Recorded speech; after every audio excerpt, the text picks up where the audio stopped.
Welcome. Tonight we've got Henry Hersum, big right-hand pitcher out of the Prout School in Rhode Island. Is going to head down and be a Monarch at Old Dominion out of Conference USA. Hey, man, appreciate you spending some time with us, Henry. Yep, thanks for having me. Sure. For those who don't know who you are, tell us a little bit about yourself, maybe your family. Yeah, I'm 6'6", right-hand pitcher from Saunderstown, Rhode Island. I have three siblings, two brothers and a sister. I'm the youngest of four, and now I went to the Prout School in Rhode Island, and now I'm going to Combine Academy to do a post-grad year in North Carolina. Awesome. So, when coaches are looking at players, obviously there's measurables that stand out. Talk to me a little bit about your measurables, especially as a pitcher. Obviously, velo is really important, but what were some of the other measurables that you have? Because a lot of times guys will go, "Hey, can I play at that level?" So I like for guys to talk a little bit about their measurables, so other guys that are younger, maybe freshman, sophomore, can look and go, "Okay, that's where I got to get to." Yeah, like So my what are some of your fastball. measurables? Yeah, like right now my fastball is usually 90, 92, top of 93. I throw a changeup and slider. They're both between 80 and 84. Slider's usually 80, 82. Changeup, get it up to 84. One thing that was big for me was Rapsodo. So my summer team, the clubhouse and local Rhode Island Hops Athletic Performance, we had Rapsodo. So Rapsodo is a like technology, tells you movement on your pitches, the speed, spin rate, stuff like that. And that's kind of like my coaches knew what the numbers meant. And I didn't really know what the numbers meant at first, but now I like just know so much about it. And like they'll be like, if they see like my changeup will get like negative 18 horizontal or something like that. And that's just horizontal movement and not too much vertical movement. So that's good. And like fastball, usually 2200, 2400, I think was the most I've gotten on it for spin rate. And then there's Awesome. vertical break and horizontal break and stuff like that. And those numbers can they kind of tell you how good your pitch is versus like you just throwing a pitch and looking at it and thinking it's good. But the machine just kind of gives you the Doesn't feedback lie. of was that pitch really good or was it not so good? Yeah, excellent. So walk me back. Do you remember what your fastball was? Let's say your freshman year or coming into freshman year, and then your sophomore year, junior year. Do you remember what your progression was, so other guys can kind of look to see how they're doing? Yeah, I didn't really.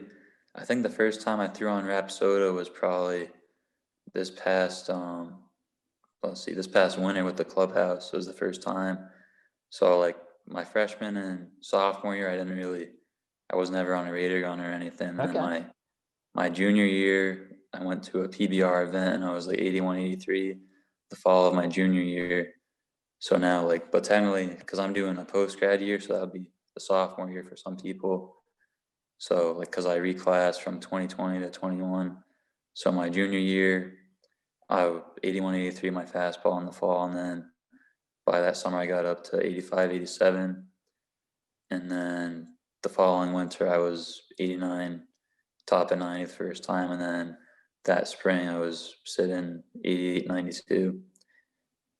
So tell me about that first day. So every guy that's thrown 90 miles an hour can remember, hey, it was that pen, it was during that game. What was it for you when you got that first 9-0? Yeah, at the clubhouse we were having like our first like showcase, so there was I think PBR was there and maybe some coaches and maybe not coaches, but just PBR. So we were having video and stuff like that. So it was my first pen like ever that winter. So I was started out like 88 and touching 89 a couple times. So I was really in the 88, 89 range, and then my final pitch was a fastball and I hit 90. Everybody was kind of, come on, you won't hit 90, you won't. Yeah, let's go. But Hey man, once you're in the club, man, it's a pretty special place to be. Walk me through. So that's on the athletic side.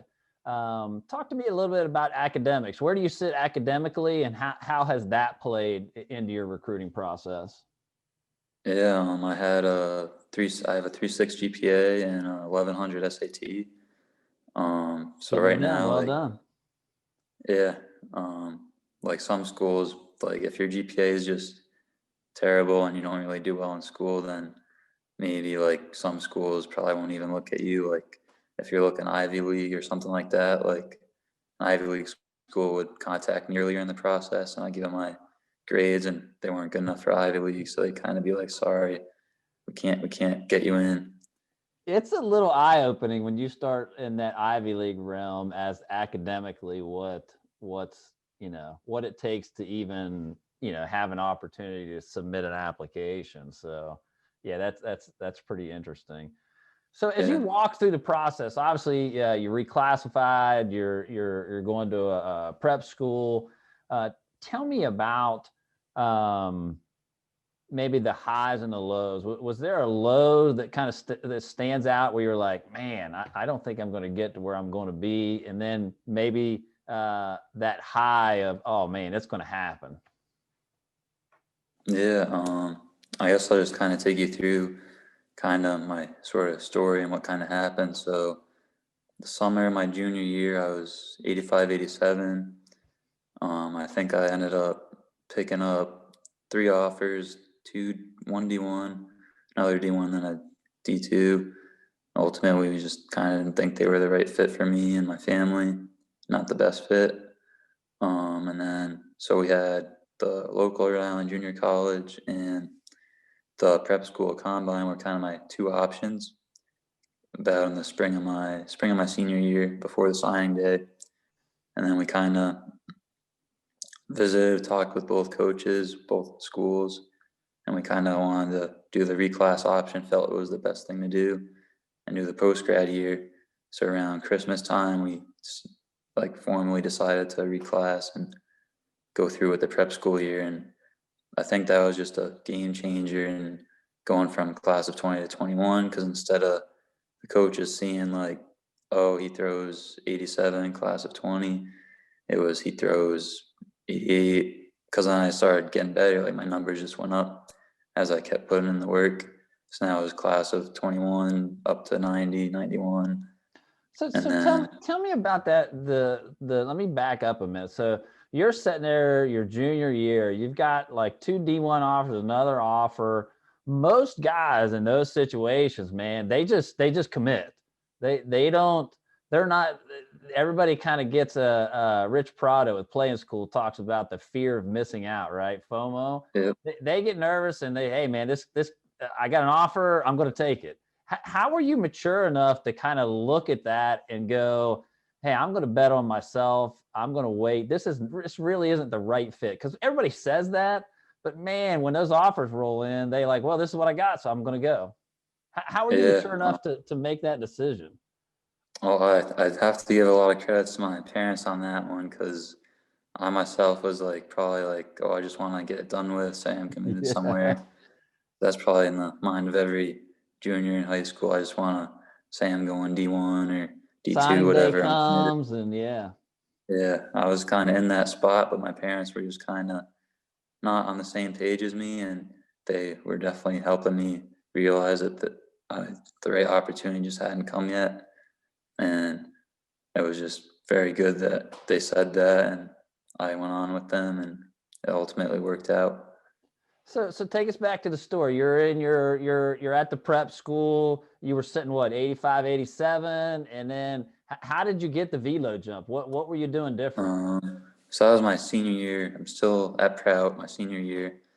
Then Trevor Brown with PBR reached out to the clubhouse and Mike Porzio and said, "You need to get this guy. Like, you should get this guy on your team." And then I went over there kind of on a visit to the clubhouse and was like, kind of sat down with them. They were like, if you want to be on this team, we're gonna make you something, and this is where you're gonna be. And they kind of gave me a throwing program and everything, like weight program. So I just followed exactly how the throwing program, the weight training program, for probably from December to February, March, and then my first pen I was already throwing 88 to 90, and so I was already up from 85, 87, and then from there I just kept following the program. Come March, we had another showcase pen with lots of college coaches watching. So this was before COVID happened, and then a lot of schools were interested in me. I think in that March pen, I hit 91 a couple times. So that was very, very big. All I really did was just follow everything they gave me and working out. Now tell me, height wise, you're big. What, 6'4"? Did you say? I was 6'6". 6'6". So how tall were you like your freshman, sophomore year? What was that progression like? I think my freshman year I was around 5'11", 6 feet, and then started my sophomore year I was probably about 6'3", 6'4", and then junior year I was 6'5", 6'6". So now is your dad a big dude? He's about 6'2", so my mom's about 5'10". Okay, you got a So I think grandfather. the height comes Where are from you the getting mom a little 6'6" bit. from? You just pull that out of the back pocket? Yeah. Okay. So like I never really had a big growth spurt. Like I've always been growing 2 to 3 inches every year. Hey, who knows, man? You might have a little bit more left in the tank then. We'll see. And then I think my junior year, I didn't really start. I never really worked out consistently or anything until my junior year. And my high school coach just told me I should start working out and stuff. So I went to the local gym and worked out with one of the trainers to sort of start my working out journey. And then I gained about 30 pounds that first year. So I think I was like 6'3", 160. And I was like 6'4", 190 after like 6 months. So looking back, when did you first think, hey, I think I can make this, I've got something here. I can play college baseball and maybe beyond college baseball. When was that? Was that real early on? Was that in high school, middle school? When did you think, hey, I can do this? To be honest, like I wasn't really ever thinking about college baseball probably until my junior year. My high school coach sat down with me and my parents and he was like, because we went to that PBR event, and then we sat down with my high school coach and he kind of gave us so much information about the recruiting process and like sending emails out to coaches and stuff like that, which was just really helpful just to kind of understand how everything was going to work and kind of the timetable of how long until you're supposed to be committed and whatnot. So that was just very big, and that kind of was where I started thinking about playing in college and all that was really my junior year. So as you look back, what would you consider to be kind of your big break? Was it a camp? Was it an email you sent to a school? A phone call that was made, someone made on your behalf? What do you could look back and say, yeah, that was probably my big break, that thing? I'd say joining the clubhouse as my summer ball team was definitely my big break, and just getting everything from them because they really were responsible for helping me jump from 85, 87 to low 90s for the summertime. And they kind of they have all the connections. They know they've been committing guys, lots of D1 guys ever since they started their business, and they have all the connections. They called every coach for me. They kind of just did everything for me. Kind of helped me go from maybe the not average pitcher, but just from average or above average to just great and just a lot better than everybody else. Awesome. So when you look back on it, are there any mistakes you think you made in the process? Maybe starting too late, maybe an earlier decision you made with not working out early. Were there some mistakes that you made that maybe you want to talk, to future players, freshmen, sophomores? Hey, this is some advice. Don't make these mistakes that I made, and it might turn out better. Yeah. Like one thing I've learned just from being a player and some coaches, like you want to be good first is kind of one thing I've learned. Like instead of going to like remember I went to that PBR event just because I'd never been on radar gun before. But like, being 81, 83 as a junior these days may not look so good, Like I just say be good first, instead of going to a showcase where you may not be at your best or just maybe not be there yet. Like I'd make sure you're like if you want to go D1 or D2, like velocity tells a lot of the story versus like that's probably the biggest number coaches will look at is just how hard are you throwing, because that can just tell a lot.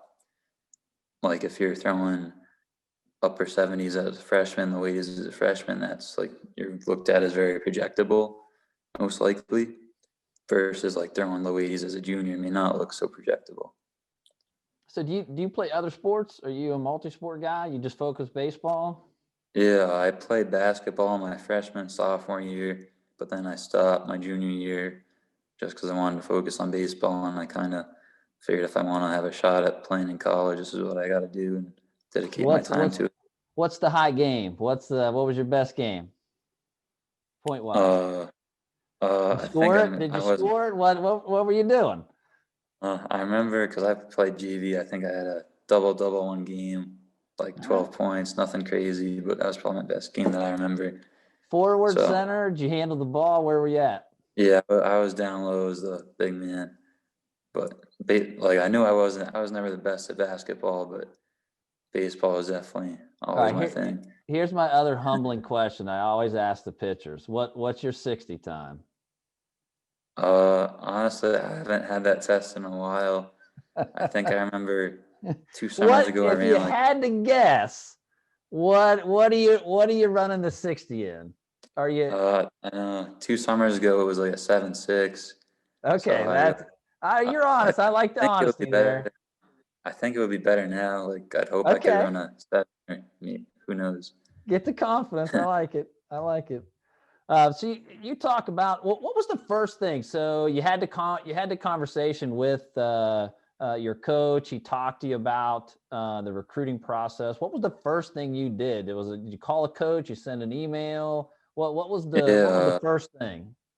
We kind of made a list of all schools that I just like the name, like the campus. Like I just kind of knew about them. Mm-hmm. Maybe that's not the way to go, because we were just starting out. So we had like a list of like probably 50 schools, D1s, D2s, D3s, JUCOs, whatever. And we kind of sent emails to all those coaches. Maybe got an email response from maybe 15. Okay. Because we were saying like I'm junior, I throw 81, 83.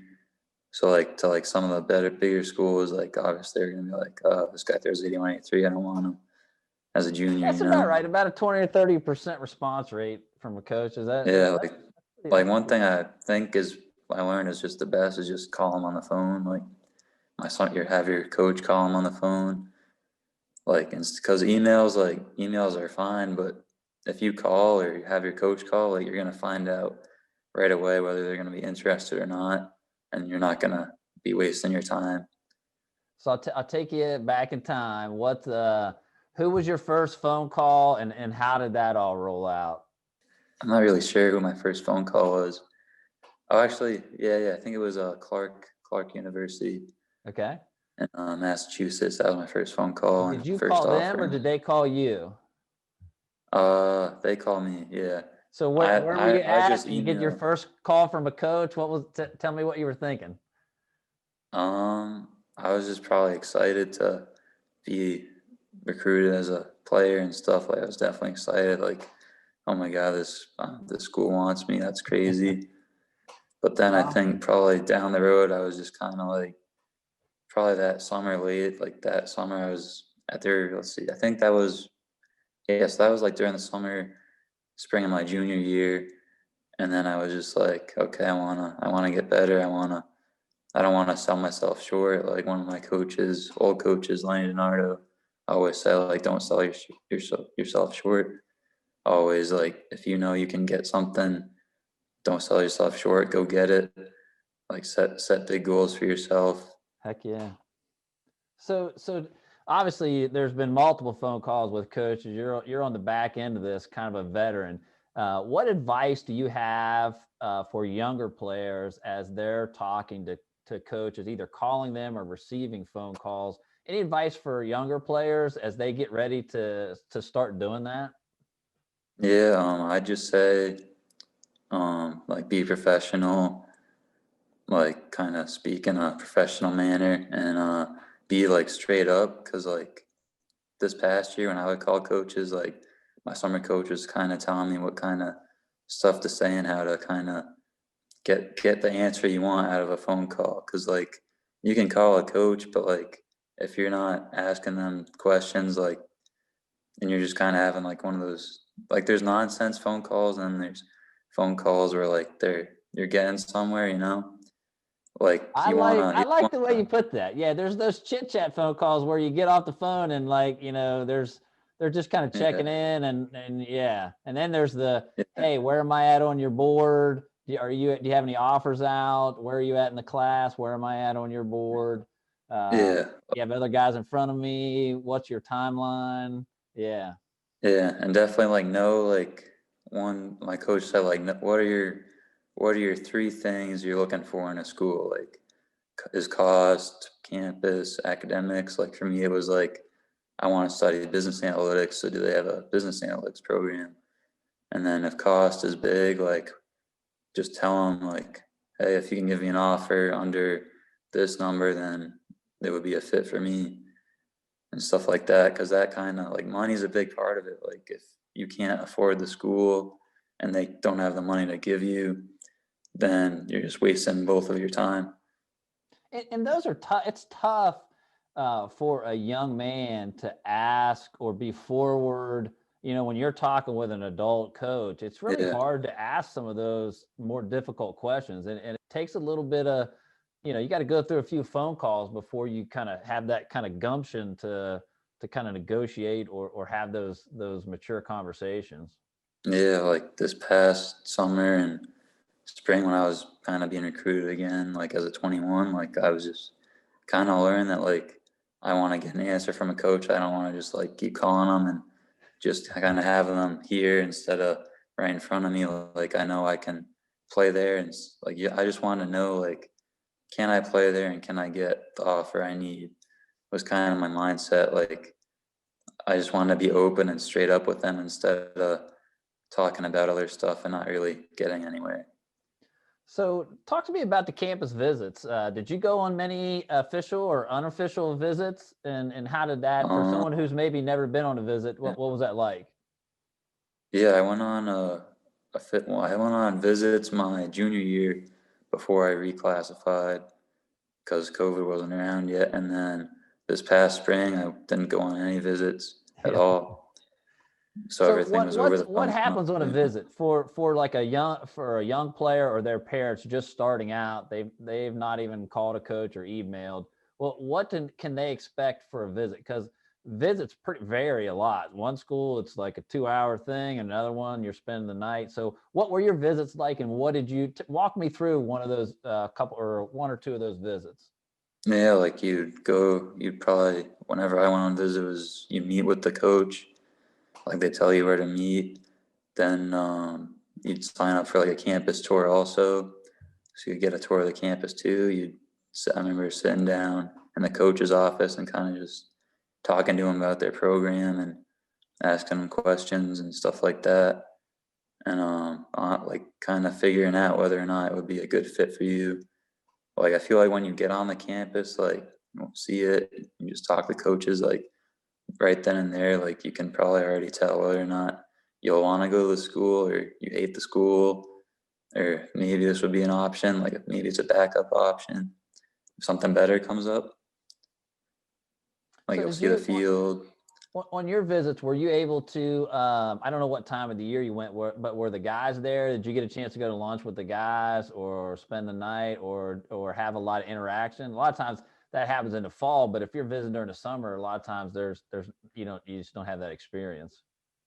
Yeah, I think I visited in around September for one of my visits, and like I went in the dorms with the players and stuff like that, see where they're living, have lunch with them, What was that was that one of my like? What visits. what was, because meeting with the coach is one thing, but once you kind of let your guard down a little bit, or you're with the guys, what did you learn from hanging out with some of the guys that you might be playing with?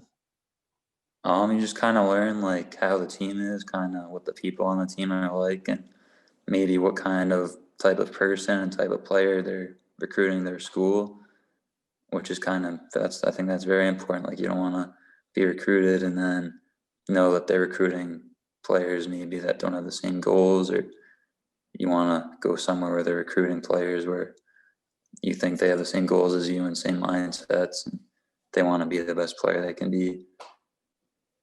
So you mentioned your travel club there.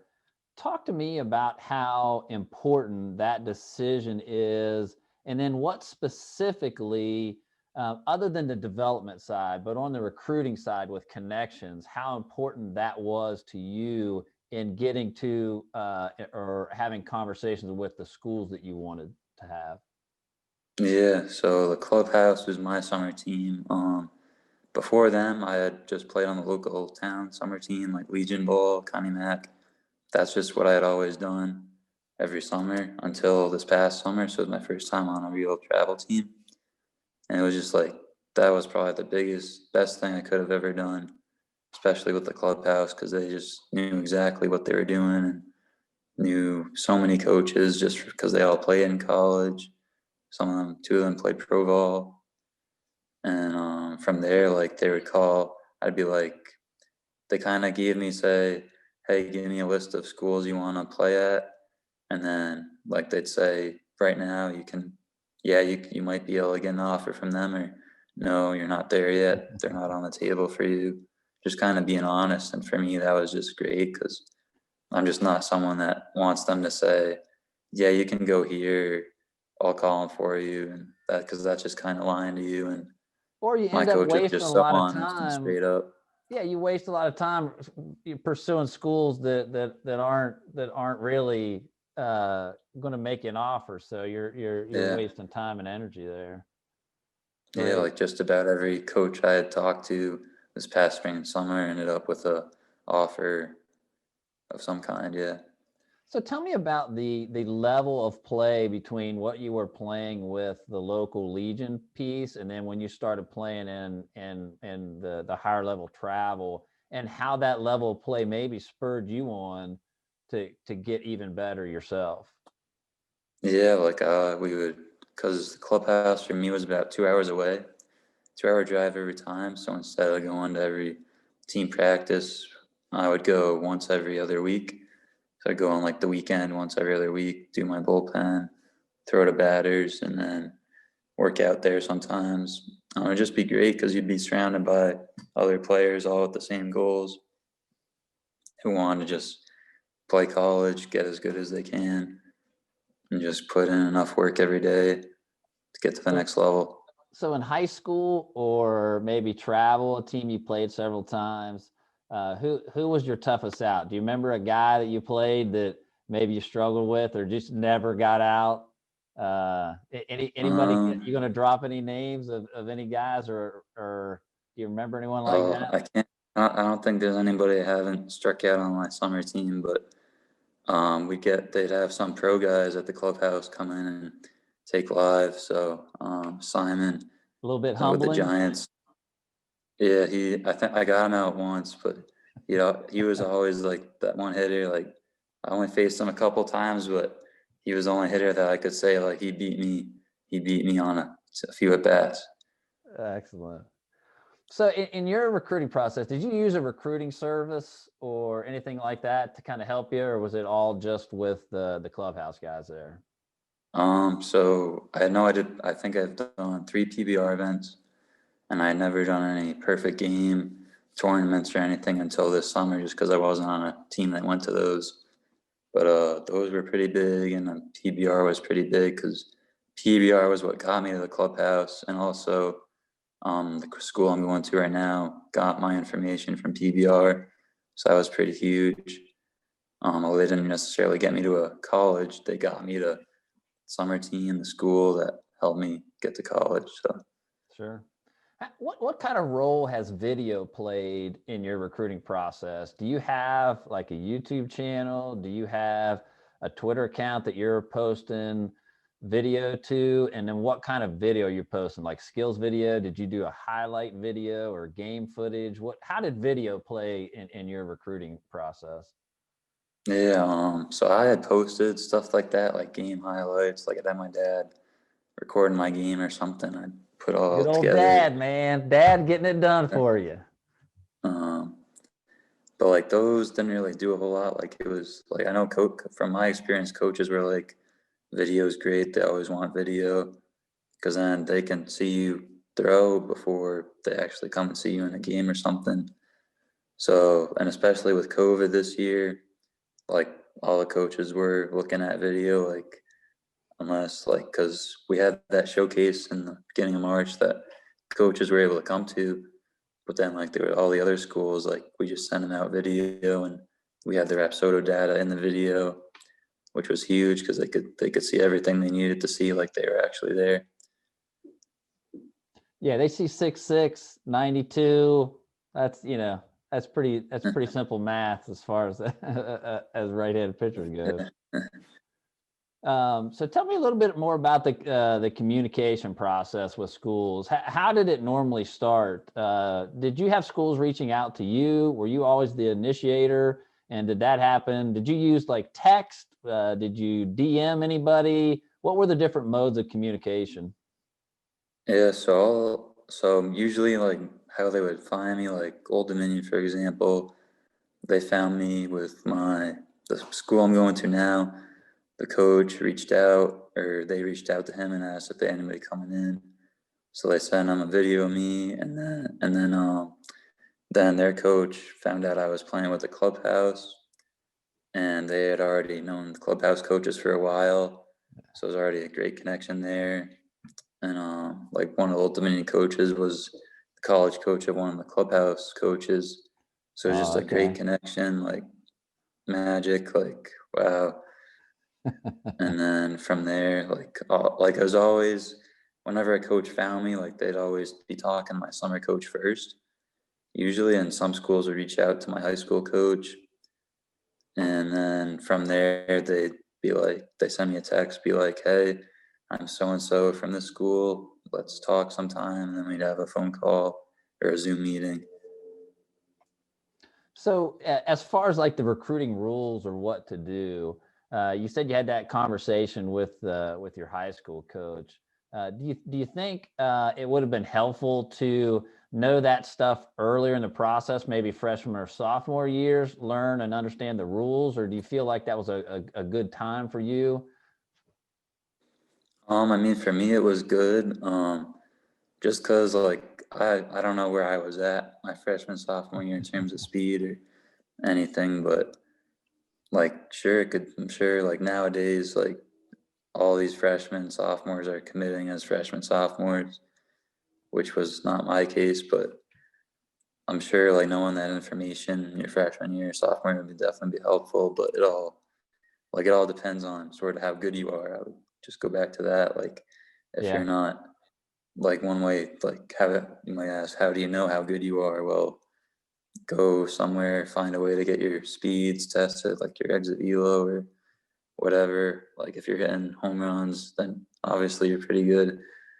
Um, if you're throwing if you're throwing a speed and then like on Perfect Game or PBR, I think Perfect Game has it, so you can click on a school. Maybe you want to go to that school. You can look on who's committed for your class, and you could kind of compare yourself to them. Like, how do I stack up with the other recruits of that school?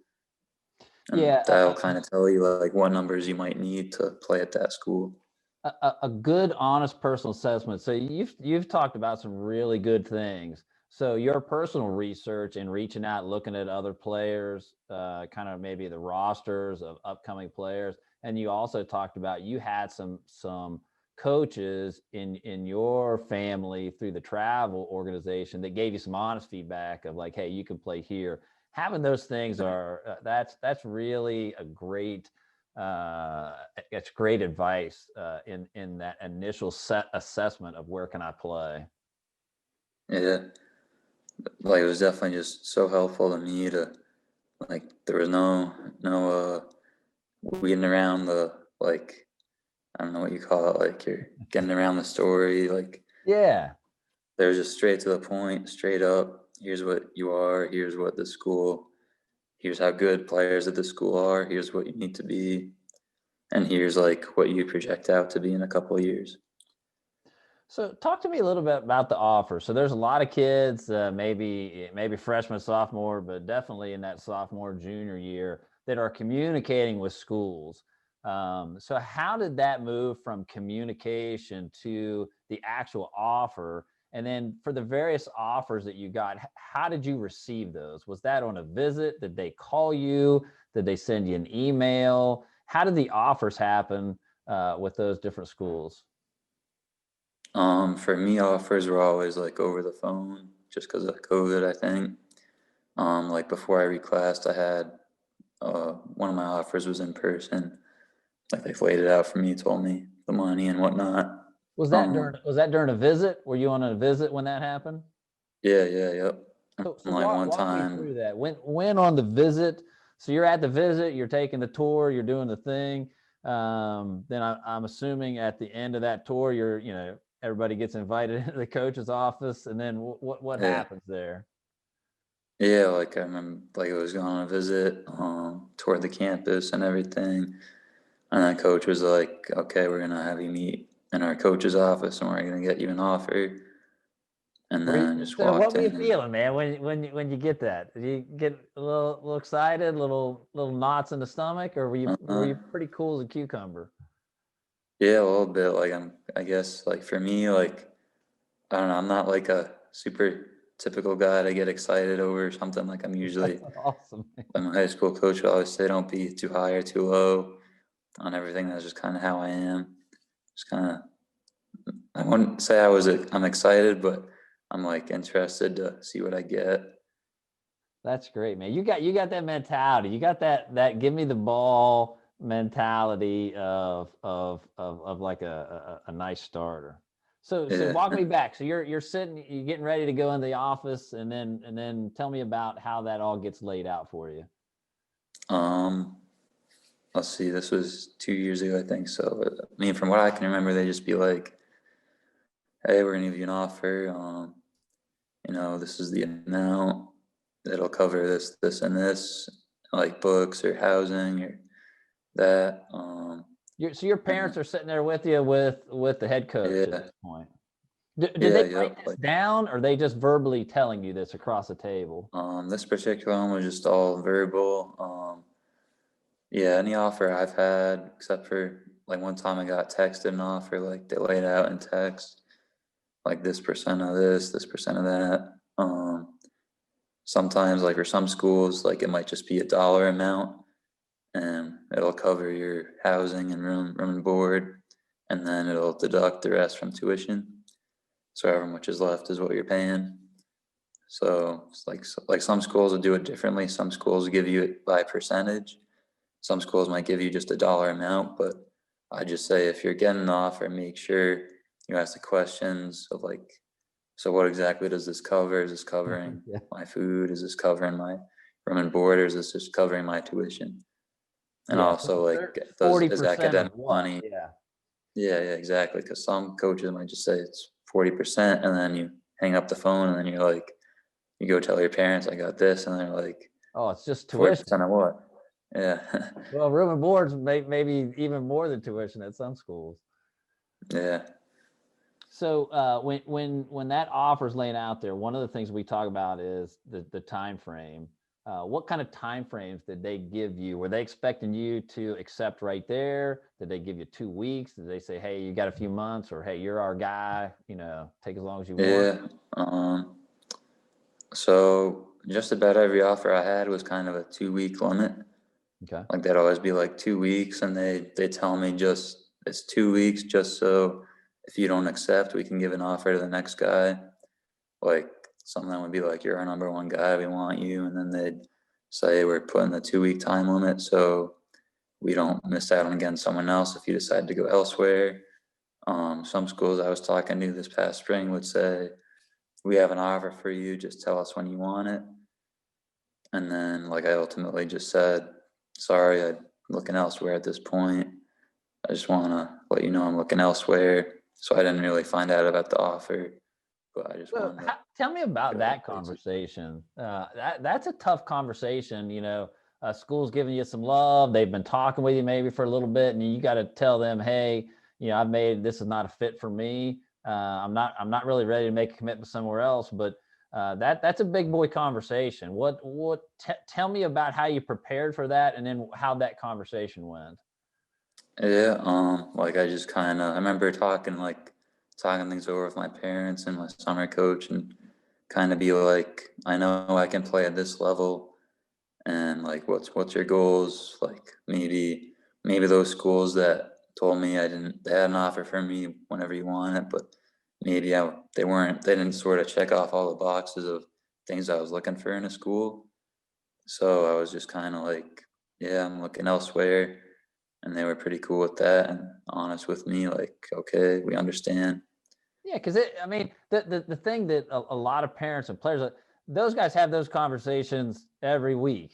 They're talking to a guy. They're either saying that to a guy, hey, we like you, but we just offered someone else, or they're getting it from somebody that says, hey, we're moving on. Yeah. And like one thing my summer coach would tell me is like about those for certain schools, like you got to tell them right away, like, no, we don't want to, I'm looking elsewhere, because you don't want to waste their time and they don't want to waste their time with you. And it's just, that's kind of just the approach about being upfront and honest, like, sorry, I'm going to look elsewhere, so we're not wasting each other's time.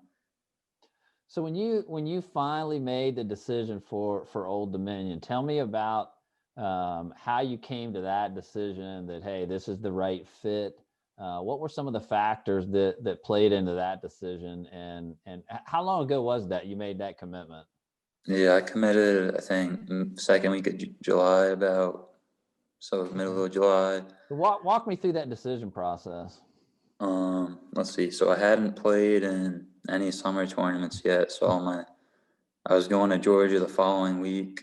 So like schools might have video or something like that from Georgia, but we've been talking to them for some time, and we like did a Zoom. Like I had multiple Zooms with the coaches and my parents, and we all just loved everything about the coaches and what Old Dominion had to offer. Like I checked off all the boxes.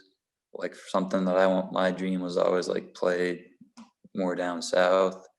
So it was just Yeah, kind of Conference something USA, man, they've got some nice locations. yeah, like Conference USA is the southernmost conference. That was just a big deal. Um, like it's near the water, like Rhode Island, you're surrounded by water. So it kind of has the same kind of environment almost, like it's right by the water. Norfolk, Virginia.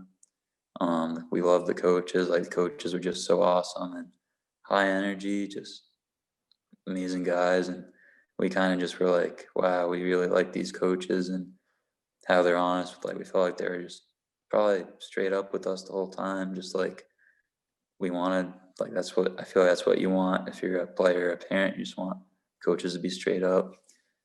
And well, like it was just everything just kind of panned out, and we were like, So talk to me we're a little not bit gonna. about the academics and the facilities there. Yeah, I know very good academics, facilities. Didn't go on a visit, but like I didn't go on a visit before I committed, but I think we did like a FaceTime tour or something like that. So they kind of were on a golf cart doing a FaceTime So tour, showing, so they're on a showing, golf cart. They're kind of holding the phone up, saying, "Hey, check this out." That's fantastic. yeah, like they're sending me like videos that the school has of their campus and facilities, and their awesome baseball field, indoor facility, all the cool features they have and stuff like that. Because I like another thing for me was I didn't want a small campus, but I didn't necessarily like cool big campus fine, but like I guess what I really like number one choice would be like a not huge campus, not small campus, kind of right in the middle, and Old Dominion's kind of right in that middle point. So it was also like another thing that just lined up. So talk to me a little bit about what obviously you've been through a very unique recruiting process with the reclass and the big jump in velo. What advice do you have for, let's say, middle school or freshman, sophomore players just coming up? What stands out to you that you kind of maybe want to pass on to them? Like one thing, like I said before, like be good first is kind of something I've learned to a little recently. Like I kind of wish knew that back junior year, or I guess now freshman year, since that's kind of when the process is starting now for a lot of people. Just kind of like if you're trying to get to that big D1 school and your numbers aren't there yet, then like you got to get there first. Don't just like reach out to a school and be like, hey, this, and this, but then they're gonna be like, who's this kid? Their numbers aren't so great. And then like maybe if you're a freshman, sophomore, that can be discouraging a little bit when like you don't get a response or something. But it's just like I said, like you can go on perfect game.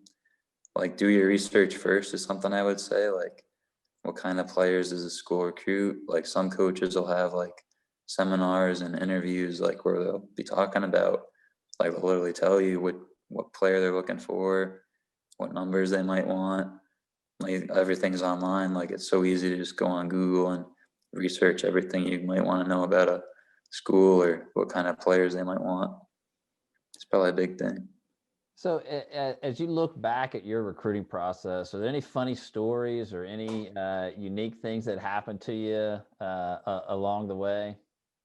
Fun. Oh, I guess one thing on Georgia, our teammate Carlos Pena, he had a rocket down the center. I think we were losing the game by 1, and we were like, "Let's go, it's gone." But then the center field on their team like ran out of nowhere and robbed them of a home run, and like his arm was totally over the wall. That was probably the craziest thing I'd ever seen. And I was like behind a home plate doing our radar gun because I wasn't pitching that day, and I had video of it on my phone too.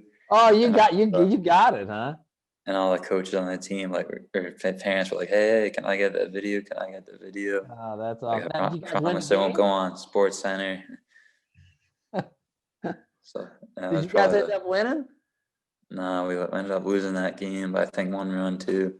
Uh, how did you show up down? How did you play down there? Oh yeah, I did very well. I think I pitched in 3 games. I don't remember my exact stats, but I know I gave up 2 runs You total. shoved. Lots of strikeouts, lots of strikes, not too many walks. Kind of dominated. Excellent. So it's interesting how how unique. There's so many different recruiting stories. You talk about guys, getting offers your freshman, sophomore year. Your story is unique. I've had guys that have finished playing their senior year in summer. They're in between their summer before they start school and get an offer. So everybody's unique, and that's why I find it so interesting to talk with young men and I really appreciate you spending some time with us and sharing your story. I know the folks down at Old Dominion are looking forward to the big guy showing up on campus soon. So Henry Hersum, right-handed pitcher out of the Prout School in Rhode Island. Thanks for spending the evening with us. Yep, thank you.